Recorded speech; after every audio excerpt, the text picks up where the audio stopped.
সেদিন ঠিক করেছি নতুন আলু দিয়ে ডিম কষা রান্না করব। রান্না করতে গিয়ে দেখি আদা নেই, তাই আদা ছাড়াই আমি ডিম আলু কষা করেছি। কিভাবে বানিয়েছি একটু দেখে নিন। প্রথমে মশলা করে নিয়েছি, তার মধ্যে দিয়েছি টমেটো, পেঁয়াজ, কাঁচা লঙ্কা, রসুন পেস্ট করে রেখেছি। এরপরে আলু আর ডিম সেদ্ধ করে ডিমের খোসা ছাড়িয়ে ডিম আলুতে নুন হলুদ মাখিয়ে ভেজে তুলে রেখেছি। এরপর কি করতে হবে, কড়াইয়ে তেল গরম করে ফোড়নে দিয়েছি এলাচ আর লবঙ্গ, দিয়েছি সামান্য হিং, তারপরে দিয়ে দেব পেস্ট করে রাখা মশলা। এরপরে দিয়ে দিচ্ছি ধনে গুঁড়ো, জিরে গুঁড়ো, কাশ্মীরি লঙ্কা গুঁড়ো, হলুদ গুঁড়ো আর আমার বানিয়ে রাখা ভাজা মশলা গুঁড়ো। সব কিছু খুব ভালো করে নেড়ে নিতে হবে।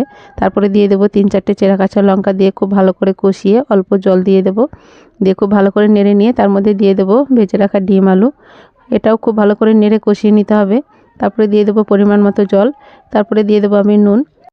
এই সময় নুনটা দিলে নুনের পরিমাপটা ভালো বোঝা যায়। ঢাকা দিয়ে দেবো 5 মিনিটের জন্য। ঢাকা খুলে সেদ্ধ হয়ে গেলে ভাজা জিরে গুঁড়ো ছড়িয়ে নেড়ে নামিয়ে নিলেই কিন্তু একদম রেডি হয়ে যাবে কষা।